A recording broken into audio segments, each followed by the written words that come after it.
Assalamualaikum warahmatullahi wabarakatuh. Selamat siang rekan-rekan tenaga kesehatan semuanya. Selamat datang kembali di section Journal Scan atau Journal Review pada kesempatan hari ini.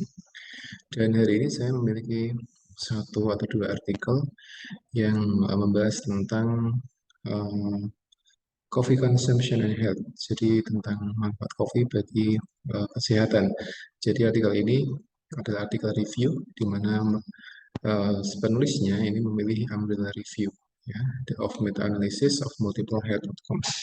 Jadi mereka mereview beberapa paper, ya, beberapa paper dengan melihat dari efek seberapa besar efek kopi kepada kesehatan. Dan artikel ini dipublikasikan di BMJ tahun 2017 dan ini merupakan satu artikel menarik karena membahas tentang konsumsi kopi. Dan kita tahu bahwa kopi adalah salah satu minuman yang saat ini digemari banyak orang. Bahkan banyak sekali jenis-jenis bisnis atau startup yang mereka menggunakan kopi, baik itu untuk dikonsumsi dalam bentuk panas atau mungkin es dan sebagainya. Bahkan sebagian kopi itu dijadikan satu adonan untuk eh, roti atau mungkin makanan tertentu sehingga dia punya aroma kopi dan menimbulkan eh, interest bagi sebagian orang yang memang menyukai kopi, ya. Baik, di artikel ini disampaikan bahwa eh, tujuan risetnya adalah untuk mengevaluasi efek dari kopi yang dikonsumsi, ya, terhadap kesehatan bagi orang yang suka dengan kopi, ya. Dan penulisnya mereka menggunakan PubMed, kemudian Embase, kemudian Jinahal dan sebagainya sebagai database untuk review, dan mereka juga screening beberapa referensi yang berkaitan dengan kopi, ya. Dan disampaikan di sini bahwa ternyata ini kopi punya manfaat yang lebih banyak, ya, daripada efek berbahaya, ya, dari beberapa eh, review yang disampaikan. Jadi intinya ketika seorang itu berbicara tentang kopi, berarti dia berbicara tentang satu jenis zat atau komponen dari makanan minuman yang dia punya efek lebih banyak manfaatnya, ya, daripada negatifnya. Sehingga ini disimpulkan di sini, ya. Sehingga di artikel ini disampaikan bahwa ketika seorang itu dia mengkonsumsi kopi dalam jumlah yang tinggi atau mungkin hanya sedikit atau mungkin satu gelas per hari, ya, satu cup per hari atau lebih dari itu, maka dia punya satu efek terhadap fisik atau tubuh si pasien tadi, seperti itu. Nah, yang pertama adalah dia bisa meminimalisirkan kematian, ya. Artinya ketika seorang kopi itu dia punya satu efek bisa meminimalkan atau mencegah kematian. Tentunya ini bukan dipahami secara simpel, artinya ketika seorang minum kopi maka dia bisa terjadi kematian, dan tidak. Tapi dia ketika seorang itu dia minum kopi maka dia fisiknya dia akan meningkat, ya, secara fisiologi, kemudian dia bisa terhindar dari banyak penyakit, dan tentunya ketika seorang itu sehat maka dia akan sedikit terminimalisir mortality-nya, seperti itu.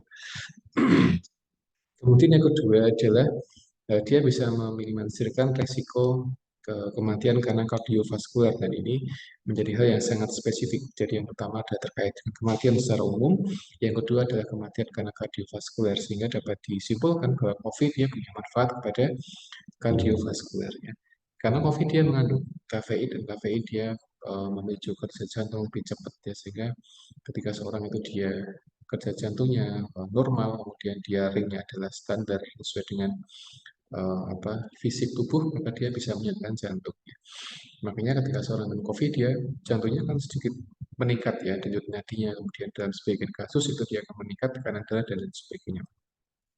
Kemudian yang berikutnya adalah menurunkan resiko dari penyakit jantung, ya. Ketika sudah minum kopi maka dia bisa terminimalisir, ya, sakit jantungnya. Jadi ini diantara pencegahan penyakit jantung adalah dengan konsumsi kopi. Tapi bukan berarti ketika seorang minum kopi dia bisa terhindar sama sekali dengan penyakit jantung. Karena penyakit jantung dia multifaktorial untuk pencegahannya, sehingga kalau kita hanya fokus pada kopi maka tentunya akan kurang pas ketika kita berikan edukasi kepada pasien-pasien yang dia memang punya resiko tinggi penyakit jantung, gitu. Kemudian konsumsi kopi ini dia juga bisa menurunkan resiko terjadinya kanker. Ini yang disampaikan di artikelnya ya.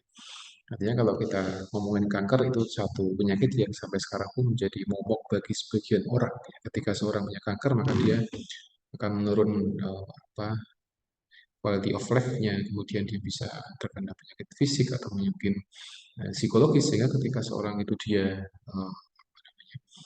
rutin minum kopi maka dia bisa terminimalisir terjadinya cancer seperti itu. Nah, mekanisme seperti apa? Tentunya kopi dia punya peran yang cukup kompleks ya rekan-rekan tenaga kesehatan semuanya. Di antaranya dia bisa memaksimalkan fungsi dari jantungnya. Nah, ketika seorang itu dia jantungnya sehat, tentunya sel-sel yang ada di tubuh dia juga akan ikut sehat seperti itu. Dan bahkan ketika jantung dia bisa memompa oksigen secara maksimal di sel, maka tentunya selnya pun dia juga akan sehat dan akan tumbuh secara normal. Sehingga seorang ketika dia konsumsi kopi, maka pertumbuhan selnya dia akan lebih terkontrol, terpantau. Karena kan cancer itu dia rata-rata dia karena kondisi sel yang memang dia tidak bisa dikontrol pertumbuhannya, ya. Sehingga ketika dia berlebihan maka itu bisa menimbulkan cancer ya, sebagian orang.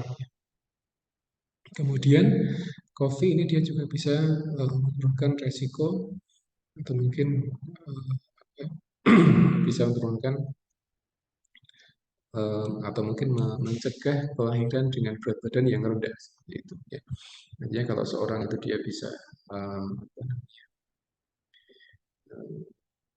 konsumsi kopi, makanya dia bisa punya efek yang positif kepada kondisi janin yang ada di ibu seperti itu ya.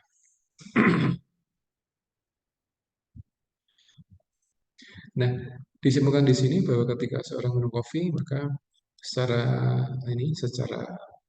fisiologis, maka dia bisa menjaga kesehatan. Tadi sudah kita sampaikan, dia punya efek untuk menyehatkan jantung, kemudian mencegah penyakit jantung, kemudian berkaitan erat dengan pencegahan kanker dan lain sebagainya.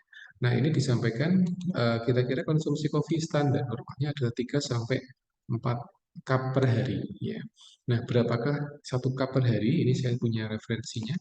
Jadi satu cup adalah kira-kira 236 mililiter ya. Ini per hari. Jadi kalau 3 ya sekitar 700-an mililiter per hari konsumsi kopi seperti itu. Dia akan punya efek yang cukup bagus dari mencegah penyakit jantung dan mencegah kanker dan lain sebagainya ya. Oleh karena itu, ketika seorang itu dia punya stigma atau punya pandangan yang kurang pas terkait kopi, maka artikel ini menambahkan informasi yang sangat relevan bahwa konsumsi kopi dalam satu hari 3 sampai 4 cup itu dia bisa menyehatkan fisik bagi orang-orang yang memang dia senang konsumsi kopi. Demikian yang dapat kami sampaikan dalam section jurnal scan atau jurnal review. Semoga bermanfaat sebagai buat edukasi kita, edukasi keperawatan pada para pecinta kopi dan kepada pasien-pasien yang dia punya resiko kanker atau mungkin pasien punya resiko penyakit jantung. Assalamualaikum warahmatullahi wabarakatuh.